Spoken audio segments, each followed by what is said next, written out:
le vent souffle, il porte l'histoire des cris, des larmes au fond du soir. Le colon est venu, tout a changé. Nos terres volées, nos âmes brisées. Le fardeau, le fardeau des ancêtres, des ancêtres. Oh yeah.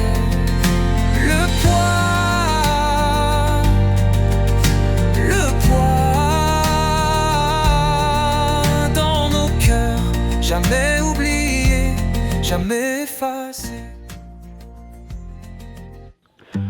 Sais-tu que vous devrez abandonner votre religion, la vraie religion, pour suivre le christianisme? Jean-Pierre le Mouton réserve un pire châtiment à tous ceux qui ne lui obéissent pas. Car il semble que le colon est au-dessus de nous. Même le gouvernement central a peur du plus petit blanc. Regarde. Dans ce district, je suis censé être le chef. Mais si je ne me prosterne pas devant lui, ils vont me remplacer. Il ne me fera rien. D'ailleurs, à part sa peau, il n'y a pas de différence entre noir et blanc. On pisse et chie de la même façon.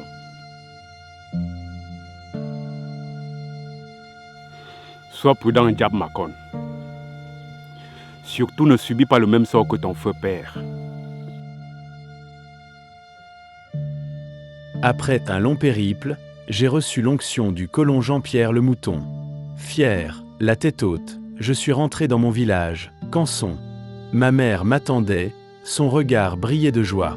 Elle m'a préparé un bon repas, mais derrière ses sourires, je sentais son cœur inquiet. Elle m'a parlé de la confrérie des hommes léopards de Macaque, une tradition ancienne, dangereuse, mais puissante.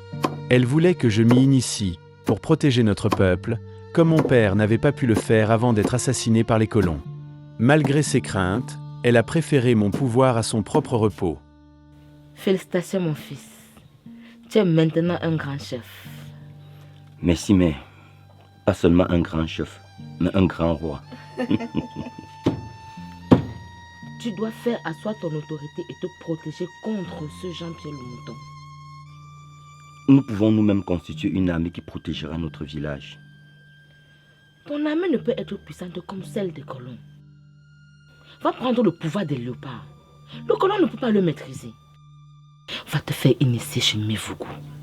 Ça peut être dangereux, mais... Je m'en fous. Ils ont pendu ton père parce qu'ils voulaient protéger ce peuple. Aucun villageois ne l'a défendu face à ces ignobles colons qui prennent sol et sous-sol et nous laissent dans la misère. Tu ne mourras pas comme ton père.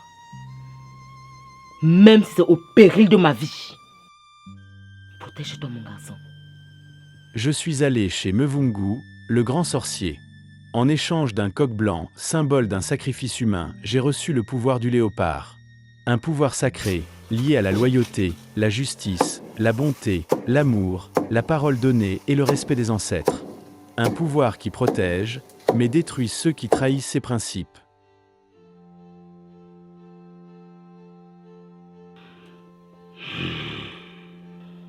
Pour bénéficier des pleins pouvoirs des léopards, tu ne devras jamais oublier le culte de tes ancêtres. Tu devras faire des sacrifices sur les lieux saints chaque fois que les ancêtres auront besoin de toi. Tu ne devras jamais faire de mal à autrui. Tu ne commettras point d'adultère et tu ne détruiras pas la vie des jeunes filles. Épouse autant de femmes. C'est la volonté de nos ancêtres. Mais si tu te détournes du bon sens, les léopards ne pourront plus te protéger. Le léopard est un ange gardien. Mais si tu oublies les bonnes manières de vie, il ne pourra plus vous écouter. Il vous protège. Oui, je suis prêt. Je suis d'accord.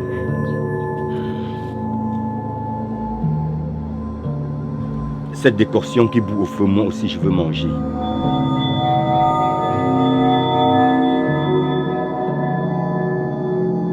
Tu n'as rien à faire ici. Poursuis ton chemin. C'est à toi que je m'adresse. Je veux aussi manger cette décoction. Elle n'est pas pour toi. Elle ne t'apportera que de malheur. Écoute-la. Continue ton chemin. Je suis prêt à payer le prix. Combien tu veux?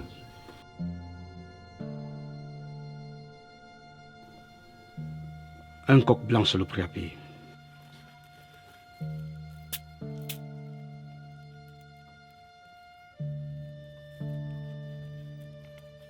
Tiens. Ton coq blanc, tu pourras l'acheter au marché.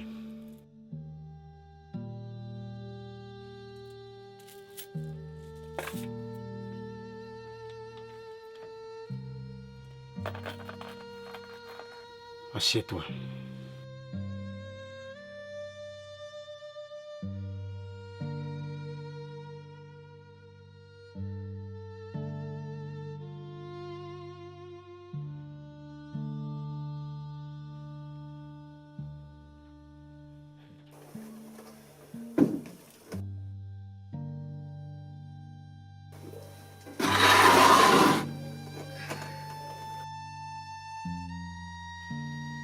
Ô Dieu des léopards, voici tes fils. Entre en eux et fais leur volonté. Mais souviens-toi que le pouvoir vient des ancêtres. Quiconque trahit le pouvoir de nos ancêtres en voulant changer négativement le monde, ne l'écoute pas.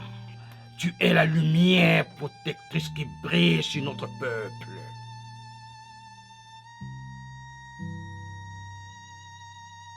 Aïe! Aïe! Aïe! Aïe! Oh! Aïe! Aïe! Aïe! Aïe!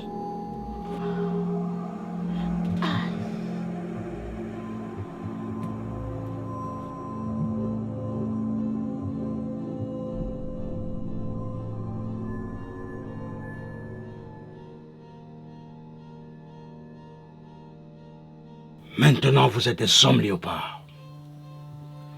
Allez, faites-en bon usage. Merci, Mvungu.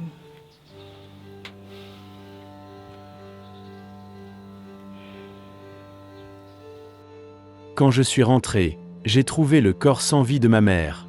Elle savait ce qui l'attendait. Elle s'est sacrifiée pour que je puisse régner, pour que notre terre ne soit plus piétinée.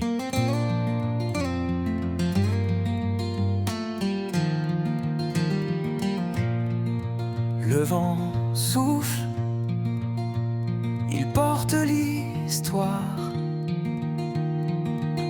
des cris, des larmes au fond du soir. Le colon est venu, tout a changé, nos terres volées, nos âmes brisées. Le fardeau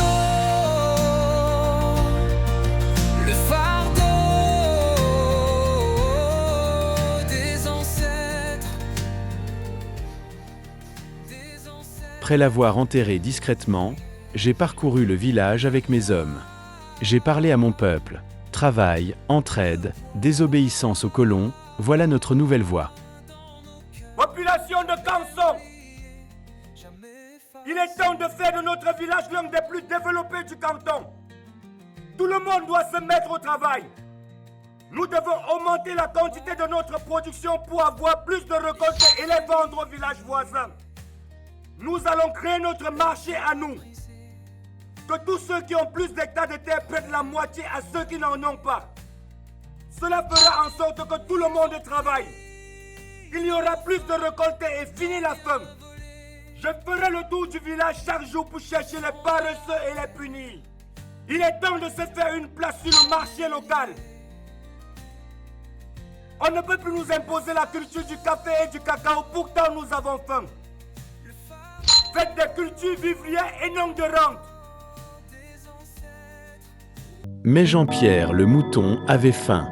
Il a envoyé son soldat Bigan collecter les vivres chez les chefs. Jamakon, c'est pour toi que je suis là. On dit Sa Majesté Ndjamakon. Je suis le roi. Je viens de la part de Jean-Pierre le mouton.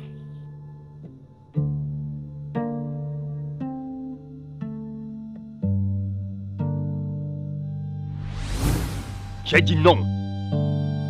Mon peuple travaille pour se nourrir. S'il veut des vivres, il n'a qu'à les acheter. Nous ne sommes pas ses serviteurs. Nous sommes des hommes libres et dignes.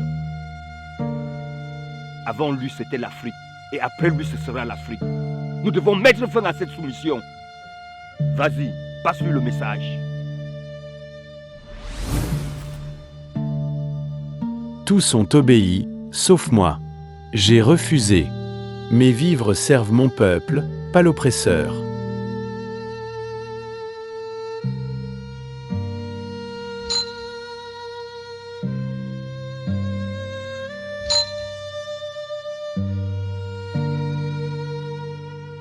Mes respects, Sa Majesté. Majesté, ce plantain doit aller à la chefferie.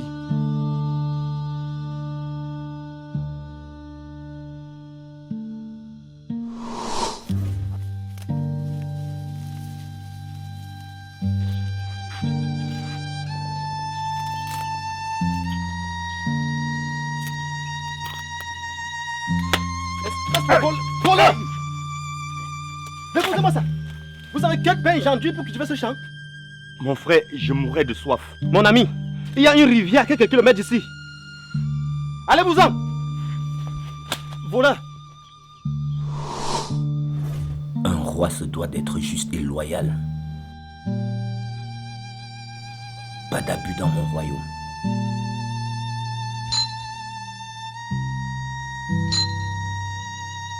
Bigan a continué son tour dans le village Songpek.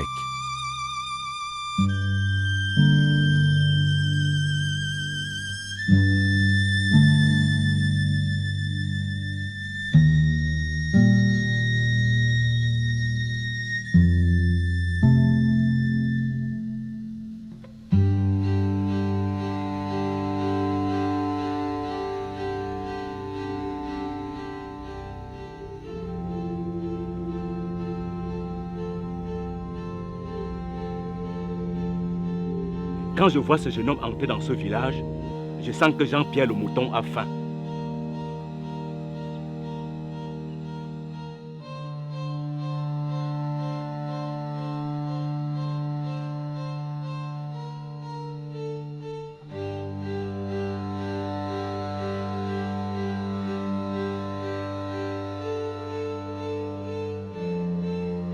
Jean-Pierre le mouton.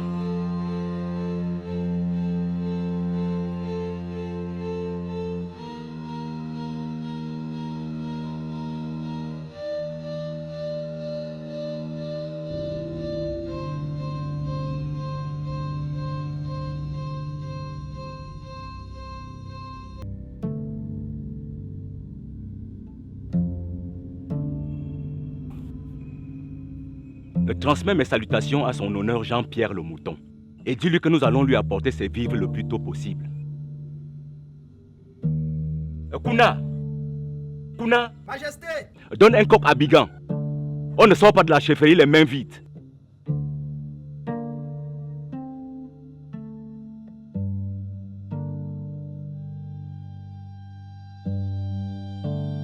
Majesté, nous risquons de ne pas avoir assez de récoltes cette année. Il faut traverser la rive. De l'autre côté, les terres sont encore fertiles. Là-bas, cette terre appartient aux Écans. Ils ne nous laisseront pas. Bonjour, monsieur le chef. Bienvenue à ma tombe. Je viens de la part de Jean-Pierre le mouton.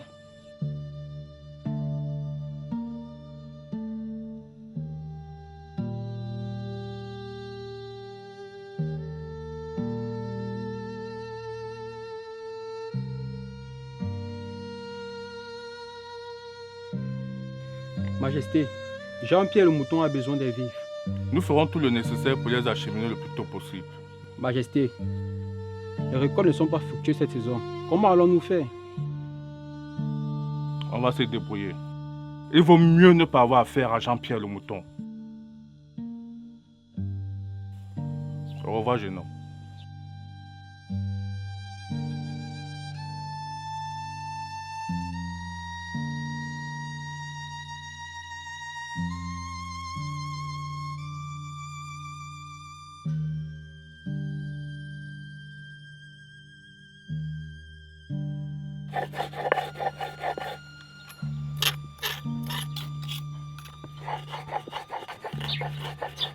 Dans le village Pan, Bigan s'aventura imprudemment dans un secteur sacré, gardé par le léopard totem d'Ibokigos et Gorsunga, deux initiés redoutés de la confrérie.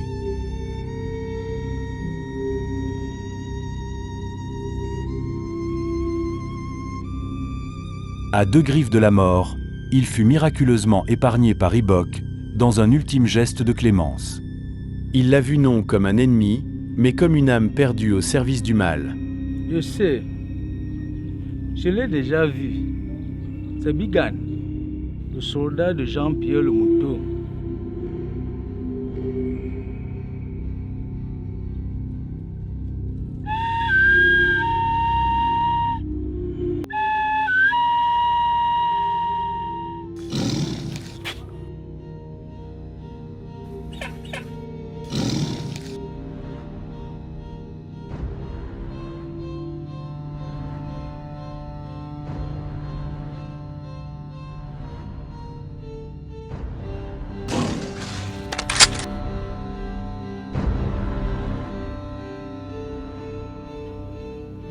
Retourne à t'accuser une femme.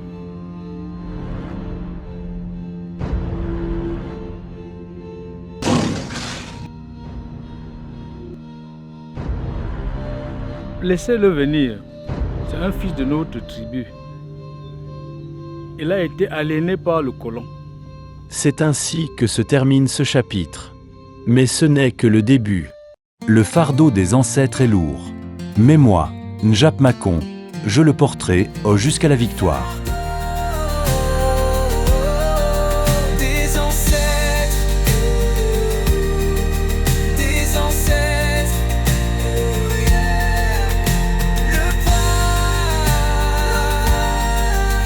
Le poids dans nos cœurs, jamais oublié, jamais effacé.